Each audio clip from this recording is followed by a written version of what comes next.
Bienvenue dans Un dodo à la fois, le podcast dédié au sommeil des enfants. Dans Un dodo à la fois, j'interviewe des parents afin qu'ils nous racontent leur histoire avec le sommeil de leur enfant. Parce que derrière chaque enfant qui dort, ou pas, il y a des parents qui tâtonnent et essayent et se remettent en question. On aborde aussi chaque mois des difficultés spécifiques que vous pourrez rencontrer un jour et je vous apporte plein d'infos pour mieux comprendre ce qui gêne le dodo de votre enfant. Et enfin, j'interviewe des professionnels de la petite enfance qui nous ouvrent de nouvelles pistes de réflexion sur tout ce qui peut impacter et améliorer le sommeil. Je m'appelle Mégane, maman de Mathieu, je suis consultante en sommeil des enfants et spécialiste du bien-être maternel. La mission de ce podcast, vous redonner confiance en tant que parent et vous rappeler que vous faites de votre mieux un dodo à la fois. Partagez les épisodes qui vous aident aux parents que vous connaissez et on se retrouve ensuite sur le compte Instagram megane.m. Bonne écoute! Bien le bonjour dans ce tout premier épisode format court où l'on se concentre sur une difficulté de sommeil que vous rencontrez en tant que parent. Je suis donc toute seule devant mon micro pour la première fois. Je vous cache pas que ça me fait un peu bizarre, mais je suis vraiment ravie de pouvoir vous proposer ce nouveau format pour vous aider à mieux comprendre le sommeil de votre enfant. Aujourd'hui, on va parler de l'endormissement et surtout celui du soir, en particulier ce moment où notre enfant est en surcharge nerveuse et où il refuse de dormir. Alors pour les plus grands, on imagine facilement la scène avec l'enfant surexcité en mode pile électrique sous caféine et qui court partout et qu'on ne parvient pas à arrêter. Mais ça peut aussi être le cas pour des plus petits, avec un bébé très agité, qui pleure, qui se débat et qui n'arrive pas à se calmer. Avec un enfant qui court partout, on peut être tenté de se dire qu'il ou elle n'est pas assez fatigué et qu'a priori il lui reste encore beaucoup d'énergie, mais c'est parfois trompeur. C'est effectivement le bon moment pour votre enfant d'aller au lit, voire parfois la bonne fenêtre est un peu passée. Alors ce qu'il faut savoir sur le sommeil, c'est que ce n'est pas seulement qu'une question de fatigue. C'est pas binaire, je suis fatiguée donc je m'endors, je ne suis pas fatiguée donc je m'endors pas. Le sommeil, il vient quand le cerveau et le système nerveux se sentent en sécurité physique et en sécurité émotionnelle. Et donc pour s'endormir, notre cerveau a besoin de lâcher prise, de se sentir suffisamment en sécurité et apaisé pour pouvoir se laisser aller au sommeil. Il y a beaucoup de choses qui influencent l'endormissement. Déjà d'un point de vue corporel, je pense que vous le savez, l'enfant a besoin de bouger dans la journée comme tous les êtres humains. Le mouvement permet de libérer les tensions et les émotions qui arrivent au cours de la journée et au fur et à mesure, avec le mouvement, ces tensions et ces émotions se libèrent. On peut imaginer ça comme un vase qu'on remplit ou comme un camion qui se charge. Tout au long de la journée, on accumule des choses, des tensions et des émotions et de temps en temps, il faut vider notre vase ou décharger notre camion. Tout dépend de la métaphore qu'on préfère. Du coup, on imagine bien que trop d'immobilité pendant la journée ou un excès de stimulation cognitive, donc tout ce qui va être traitement de l'information, ça crée une agitation le soir parce que le corps a besoin de dépenser ce qu'il n'a pas assez dépensé pendant la journée. Dans ce qui peut influencer l'endormissement, on a bien sûr aussi le rythme de l'enfant avec le respect de ses temps d'éveil. Donc un temps d'éveil qui sera trop court ou trop long va forcément perturber le coucher du soir. Si le temps d'éveil est trop court, pour le coup, l'enfant ne sera pas assez fatigué, il n'aura pas assez de pression sommeil pour s'endormir. Et à l'inverse, s'il est trop long, son organisme va faire en sorte de se maintenir en éveil et pour le coup va repousser la fenêtre d'endormissement et ces mécanismes qui le maintiennent en éveil peuvent compliquer plus tard dans la soirée ce moment où l'organisme a besoin de lâcher prise. Je fais un petit point sur les hormones parce que pour comprendre le sommeil, c'est essentiel de comprendre le lien avec le système hormonal.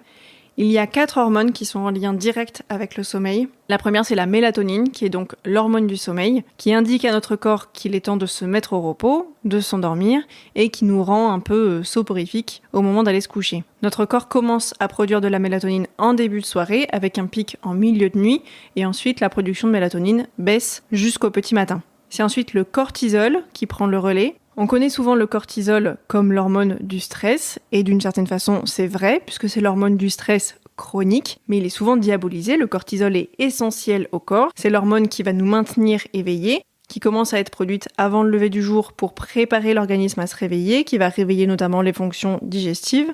On a donc un pic de cortisol dans la matinée, et après il va progressivement baisser jusqu'à la fin de la journée pour que la mélatonine puisse prendre le relais, créant ainsi un beau cycle naturel d'hormones du sommeil. Il y a une information que l'on entend beaucoup dans la sphère du sommeil et un raccourci qui est utilisé de façon assez peu scrupuleuse par certaines consultantes en sommeil. Dans beaucoup de discours autour du sommeil, on entend qu'un bébé en surfatigue produirait trop de cortisol et que ce serait cet excès de cortisol qui l'empêcherait de s'endormir le soir, qui déclencherait aussi des réveils nocturnes et que c'est aussi un excès de cortisol qui déclencherait un réveil trop matinal le matin. En réalité, c'est une simplification excessive, voire une erreur physiologique. Ce qui se passe réellement quand un bébé est surexcité, débordé ou trop stimulé, ou un peu trop fatigué, ce n'est pas l'axe du stress chronique, donc avec le cortisol qui s'active en premier, c'est le système nerveux sympathique. C'est le système nerveux de l'éveil, de la vigilance et de l'action. Ce système nerveux sympathique, il va déclencher la réponse rapide de survie, c'est-à-dire augmentation de la fréquence cardiaque, augmentation du tonus musculaire, agitation, pleurs, hypervigilance et aussi difficulté à s'apaiser et à s'endormir. C'est ce qui fait cet effet pile électrique ou cet effet caféine le soir et c'est ce qui peut expliquer pourquoi bébé est tellement agité. L'hormone impliquée dans ce processus, ce n'est pas le cortisol, c'est l'adrénaline et la noradrénaline. Ce sont elles qui maintiennent le bébé et l'enfant dans un état d'alerte active. Le cortisol, il joue un rôle dans le sommeil puisqu'il est là pour réveiller l'organisme le matin, mais il appartient à un tout autre système et il est impliqué surtout dans le stress prolongé, chronique, non régulé et pas dans un stress de surfatigue. Donc un bébé qui a trop joué ou vu trop de monde ou alors un enfant qui n'a pas été assez mobile pendant la journée ou qui a eu un excès de stimulation cognitive ne sont pas en excès de cortisol, ils sont en excès d'activation du système sympathique. Pourquoi ce mythe surfatigue-cortisol y persiste ? Parce qu'on confond le stress aigu et le stress chronique. Le mot cortisol est devenu un peu fourre-tout et on cherche une explication hormonale simple à des comportements qui sont complexes. Mais un enfant qui ne dort pas car il est surfatigué, en réalité il est surtout trop activé. Ce dont l'enfant a réellement besoin à ce moment-là, c'est une descente progressive d'activation, de la corégulation et l'activation du système parasympathique qui lui est le système nerveux de la détente et de la sécurité. Et concernant les réveils nocturnes, ce sont encore l'adrénaline et la noradrénaline qui sont impliqués dans ces réveils nocturnes difficiles et qui peuvent être libérés lors d'un micro-réveil mal régulé ou en cas d'inconfort ou de faim ou de séparation et qui sont libérés si le système nerveux il reste en mode vigilance pendant la nuit. Même une petite montée d'adrénaline entre deux cycles suffit à empêcher le réendormissement. Donc ce qui déclenche vraiment les réveils à ce moment-là, ce sont rarement des hormones isolées, comme un excès de cortisol, mais c'est plutôt une interaction entre le système nerveux autonome, avec une dominance du système nerveux sympathique, donc de l'hypervigilance et une difficulté à activer le parasympathique, le besoin de corégulation avec un enfant qui a besoin de repères constants pour se rendormir, et éventuellement un manque de cohérence dans les conditions de sommeil, où l'enfant va s'endormir dans certaines conditions et se réveiller dans d'autres conditions. Voilà, je tenais vraiment à insister sur le rôle des hormones et en particulier sur ce mythe qui persiste autour du cortisol parce que c'est important pour comprendre vraiment comment fonctionne notre enfant et comment fonctionne son sommeil et ne pas se laisser happer vers des méthodes d'endormissement autonome qui ne nous conviennent pas sous prétexte de surfatigue et où on nous dit juste de laisser pleurer notre enfant sans comprendre vraiment ce qui se passe. Et avant de finir cette partie un peu théorique sur les hormones, on va finir par le rôle de la lumière, parce qu'il faut savoir que cette ronde naturelle hormonale qui est si bien faite par la nature, elle est régulée par la lumière du soleil. Ce sont nos yeux qui captent l'inclinaison des rayons du soleil et qui captent la couleur de la lumière pour donner l'indication au corps de l'heure qu'il est dans la journée, pour pouvoir réguler la production de mélatonine et de cortisol. Les couleurs chaudes, orangées, rouges et le noir vont favoriser la production de mélatonine, tandis que la lumière blanche et la lumière bleue, comme celle des écrans, sont semblables à celle du rayonnement solaire à midi et donc envoient le signal à l'organisme que c'est le milieu de la journée et qu'il faut rester éveillé. D'où l'intérêt de faire attention à l'exposition lumineuse pendant la journée, dans un sens comme dans l'autre. Déjà de s'exposer au maximum à la lumière naturelle pour que la régulation se fasse naturellement, et de faire attention aux lumières artificielles, par exemple, privilégier les ampoules orangées, rouges à mettre dans la maison le soir, et éviter les écrans au moins 2 heures avant d'aller se coucher. Et enfin, dans tout ce qui influence l'endormissement, on a aussi ce qui se joue d'un point de vue psychologique, parce que je vous rappelle que le coucher et le dodo, c'est une séparation, et une très grande séparation, parfois pour toute la nuit.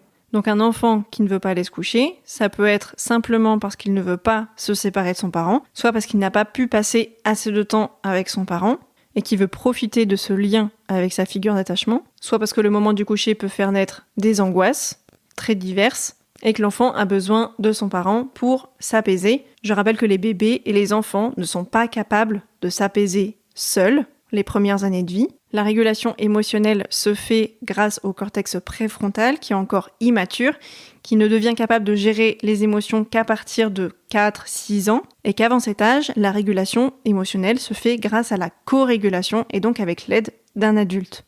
Donc concrètement, qu'est-ce qu'on fait le soir quand notre enfant est surexcité ou que notre bébé est ultra agité, que c'est le moment de dormir, qu'on sent qu'il est fatigué mais qu'il n'arrive pas à lâcher prise ?